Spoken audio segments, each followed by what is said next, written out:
Hola, el día de hoy les voy a leer El sudario que jamás envolvió a Cristo. En 1898 fue fotografiado por primera vez el famoso lienzo, largo de unos 4 metros, que se conserva aún en la Catedral de Turín y al cual la tradición le había concedido el rango de santo sudario, es decir, el manto que sirvió para envolver el cuerpo sin vida de Jesucristo poco antes de la resurrección. Antes de esto, la imagen había sido reproducida en el siglo XVI con admirable exactitud por el pintor Giulio Clovio en un cuadro admirable que mostraba las huellas ventrales y dorsales del manto. En realidad, el sudario había permanecido desaparecido hasta ese año, 1898, cuando dieron comienzo las discusiones y los comentarios acerca de su verdadero origen.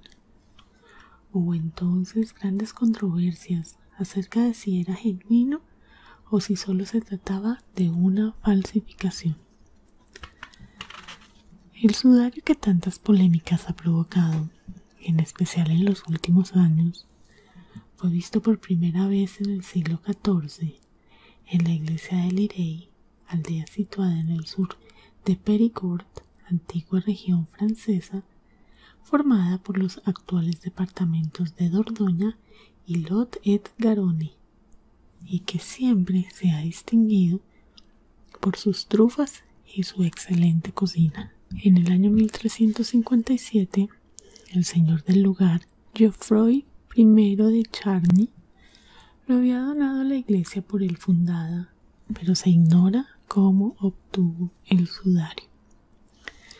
Al hacerse del público conocimiento la noticia de que en la iglesia se guardaba lo que parecía ser el santo sudario, comenzaron a acudir a ella los peregrinos por millares.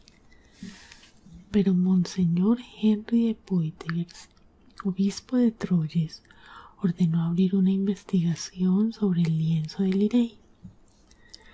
Llegó a la conclusión de que se trataba de una falsificación. La supuesta reliquia dejó de ser exhibida y nadie volvió a acudir al lugar, pero solo durante algún tiempo. 30 años más tarde, habiendo sucedido a Geoffroy, su hijo del mismo nombre, se reanudaron las romerías al lugar donde se conservaba aún el lienzo, considerado sagrado. Geoffroy II aprovechó la visita que hizo por aquellos días al legado del Papa de Aviñón para solicitar permiso y exhibir de nuevo la reliquia. Eran los tiempos del cisma de Occidente, cuando los papas fueron a establecerse a la ciudad de Aviñón, situada a orillas del río Ródano y a escasos 100 kilómetros del mar. Monseñor Pierre Darcy, quien había sucedido a Henry de Poitiers como obispo de Troyes, pidió a Clemente VI, Papa de Aviñón, que interviniera en tan difícil asunto. Explicó que su ilustre antecesor había descubierto que el sudario era falso y que él había conocido incluso al pintor que lo produjo. Al principio el Papa ordenó tender una cortina de silencio sobre el tal sudario, pero cambió de opinión poco más tarde y autorizó su exhibición, pero con una condición: que se informara a los creyentes de que se trataba de una simple imagen del Señor y no del verdadero santo sudario. Es de suponer que al paso de los años se fueron olvidando en la iglesia de esta condición hasta perderse la memoria de ella. Como puede verse, las primeras dudas en cuanto a la autenticidad del sudario no fueron obra de los científicos, sino de los hombres de la iglesia. En el curso de la Guerra de los 100 años, que no tardó en estallar, el sudario fue sacado de la iglesia de Lirey por Margarita de Charnay, nieta del primer Geoffroy, que no deseaba verlo caer en manos de quienes pudieran destruirlo. Fue a cedérselo, quién sabe si en calidad de préstamo, al duque Luis de Saboya, quien se lo llevó consigo a la ciudad de Turín, y allí ha permanecido hasta la fecha, aunque en 1532 sufrió las consecuencias de un incendio que a punto estuvo de quemarlo y que dejó en el tejido huellas del metal fundido. Después de esto fue entregado al arzobispo de Turín, quien sabría cuidarlo mejor.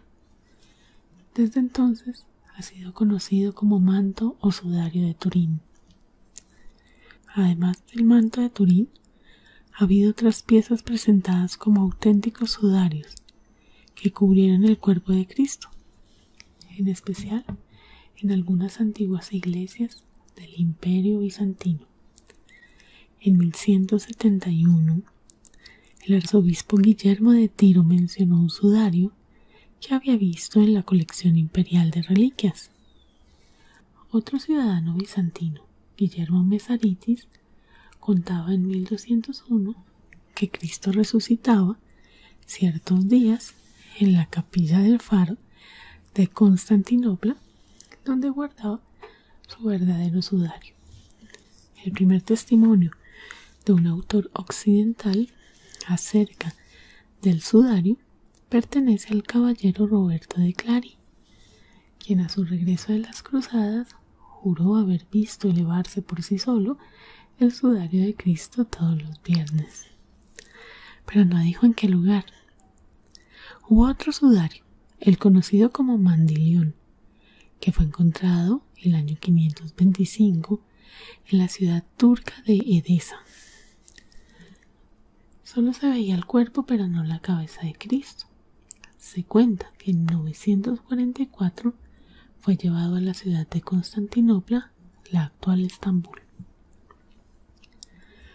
Otro supuesto sudario fue el llamado de Compiègne, al que ofreció un magnífico relicario a la reina Matilde, esposa de Guillermo el Conquistador, duque de Normandía, que conquistó Inglaterra en 1066 después de vencer al rey Harold de Hastings. Se conservó varios siglos en la localidad mencionada, hasta su destrucción en el curso de la Revolución Francesa. Hubo otro sudario más, largo tiempo exhibido ante los fieles creyentes en la ciudad francesa de Besançon. A este lugar, situado al pie de los Alpes, acudieron a hincarse ante la reliquia San Francisco de Sales, Santa Juana de Chantal y el propio rey de Francia, Luis XIV. También acabaron con él durante la Revolución Francesa. Según se dijo, el sudario de Besançon era copia casi exacta del de Turín. Se sabe que aparecieron otros sudarios, fabricados durante los siglos XVI y al XVIII, considerados todos auténticos, de los que se conservan aún algunos. Largo tiempo se creyó que un sudario que se conserva todavía en la iglesia de Cadouin, no sé si estoy pronunciando bien esto, pueblo situado en el sur del Périgord, como Lirey, era el único que podía considerarse genuino. Fue exhibido al público por última vez en 1930 por deseos del cardenal Verdier. Por aquellos tiempos comenzó a perder credibilidad este sudario, desde que el jesuita J. francés descubrió que los dibujos de la horda eran caracteres arábicos estilizados. Al descifrarlos, vino a saberse que databan del año 1100 de nuestra era y que el supuesto sudario vino del cercano oriente. La fotografía del sudario de Turín, obtenida en 1898, señaló el momento de iniciarse las dudas y las discusiones. Algunas personas insistieron en afirmar que era auténtico y que conserva aún la huella del cuerpo de Jesús, impresa poco después de su muerte en la cruz, tal como se especifica en el Evangelio de San Juan, versículo 40 del capítulo 19. Tomaron el cuerpo de Jesús y lo envolvieron en lienzos con especias aromáticas, según es costumbre sepultar entre los judíos. No faltaron quienes afirmaron que se trataba de un error, por no decir de una falsificación. Otros más sugirieron que a pesar de tener el sudario la huella de un rostro y de un cuerpo, no por eso tenían que pertenecer ambos a Jesús de Nazaret, y que si el sudario era falso no atentaría en absoluto en contra de la veracidad de los evangelios. En aquel año 1898, los expertos manifestaron que la imagen aparecía muy poco contrastada y que su tinte sepia no se diferenciaba casi nada del color del lino con el que fue tejido el lienzo. Solamente podía distinguirse con claridad si se examinaba desde cierta distancia. Se procedió entonces a fotografiar el sudario. Reveló una imagen más neta y perturbadora que la simple visión del tejido. El negativo mostraba en cambio mayor nitidez del rostro, de facciones alargadas, evocaba el personaje de Cristo, tal como lo pintaron los artistas bizantinos.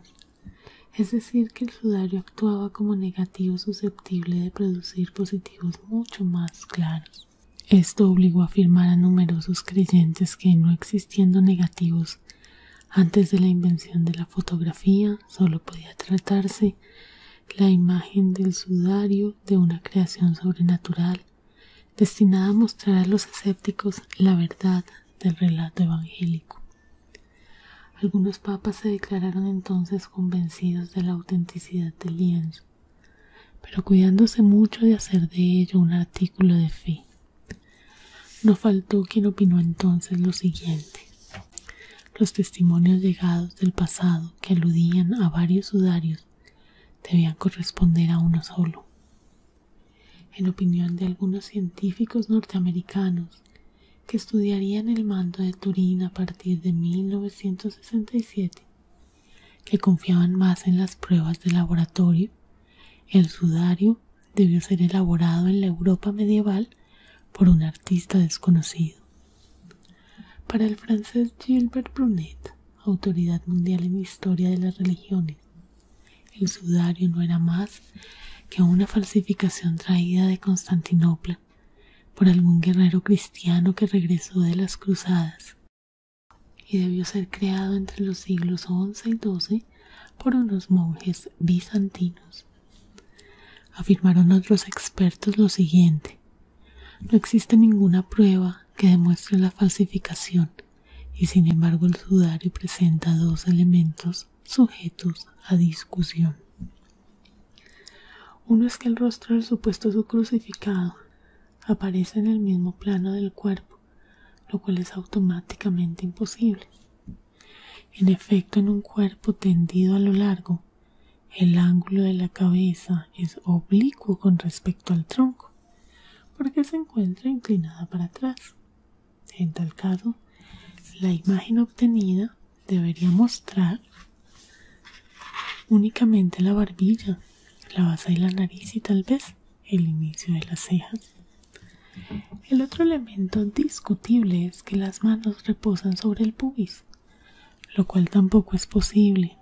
En un cuerpo humano sin vida no pueden unirse las manos en esa postura, en ese punto, sino que suben al estómago. Ambas anomalías bastarían para denunciar al sudario como una falsificación y afirmar que fue realizado sobre una estatua de tamaño natural o sobre un modelo vivo. Solo así se tendría suficiente tono muscular para mantener las manos unidas sobre el pubis. Entre los años 1965 y 1973 comenzó a ser analizado el tejido del sudario, utilizando técnicas científicas modernas, y se presentó un informe con las siguientes conclusiones. A. La imagen no fue pintada sobre una tela normal porque los pigmentos habrían penetrado en las fibras del lino y éstas estaban coloreadas solo superficialmente. Este punto iba en contra del parecer de los escépticos. B. Las pruebas realizadas en el lugar correspondiente a las llagas no mostraron señales de sangre, ni pudo afirmarse que el sudario hubiese envuelto el cuerpo de un hombre muerto en el suplicio. C. Varios expertos sugirieron que pudo haberse utilizado una estatua de madera cubierta con una clase de pintura para crear la figura. En 1973, el criminólogo suizo Max Frey recibió autorización del arzobispo de Turín para recoger del sudario, por medio de una cinta adhesiva, partículas de polvo. Anunció después del análisis realizado que había identificado granos de polen de plantas originarias de Francia, pero también de orillas del Mar Muerto. 4 años más tarde, John P. Jackson y Eric G. Jumper recurrieron a un complicado proceso informático en la Universidad de Yale para analizar la fotografía obtenida del sudario y lograr una imagen tridimensional basándose en las intensidades relativas del color en las diversas partes de la imagen. Era un proceso semejante al que se ha venido utilizando para transformar las viejas películas en blanco y negro en cintas a todo color.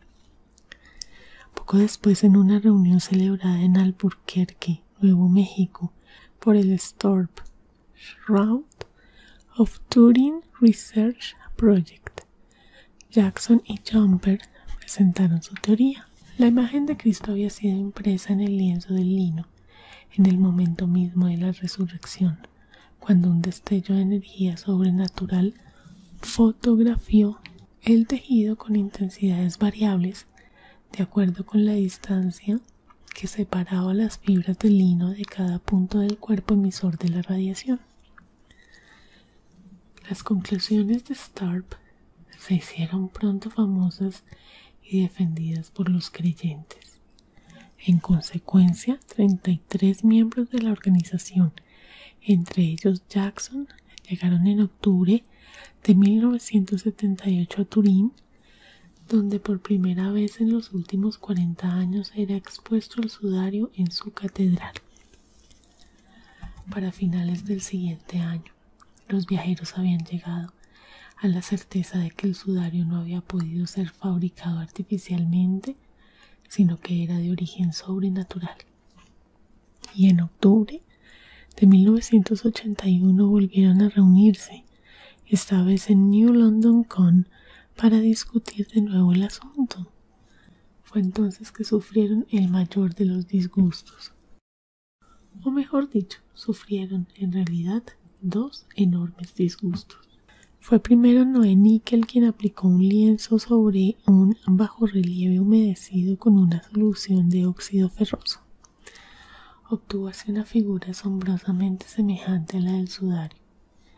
Quiso con ello probar que la imagen del sudario de Turín y todos los demás conocidos pudo haber sido obtenida por medios naturales. Sobre una figura en relieve, como puede ser un busto o una escultura completa, añadió: el tejido que sobre ello se aplique no tendrá proporciones normales, puesto que para cubrir las 2 orejas el lienzo tendría que dar la vuelta al rostro. En consecuencia, terminó diciendo Nickel, el sudario de Turín no pudo envolver un verdadero rostro, sino que la huella fue tomada de un bajorrelieve. Apareció a continuación Walter Macron, químico especializado en el análisis de micropartículas, que había pertenecido en 1978 al Storm. Declaró que el sudario de Turín era una falsificación y que solamente podría aclararse el misterio que ofrecía recurriendo al análisis por la técnica del radiocarbono. En vista de que el arzobispo de Turín no permitía la mutilación del sudario, por pequeña que fuera, echó mano Macron de una técnica novísima: el espectrómetro de masa, que medía la cantidad de carbono 14 presente y requería de una cantidad infinitesimal de tejido, tan solo 1 miligramo. Las autoridades religiosas autorizaron entonces el análisis. En abril de 1988 se tomaron 3 muestras de la parte inferior del sudario, 150 miligramos en total, en presencia del arzobispo Monseñor Anastasio Ballester y de varios expertos, entre ellos Gabriel Vidal del Museo Histórico de Tejidos, con sede en la ciudad de Lyon, capital francesa de las hilaturas. Se enviaron sendas muestras al Museo Británico de Londres, al Instituto Federal de Tecnología de Zúrich y a la Universidad de Arizona en Tucson. Coincidieron los resultados, que se hicieron públicos por el propio arzobispo el 13 de octubre. El lino que sirvió para tejer el sudario fue cortado en una fecha comprendida entre los años 1260 al 1390 de la era cristiana. No pudo haber envuelto el cuerpo de Cristo.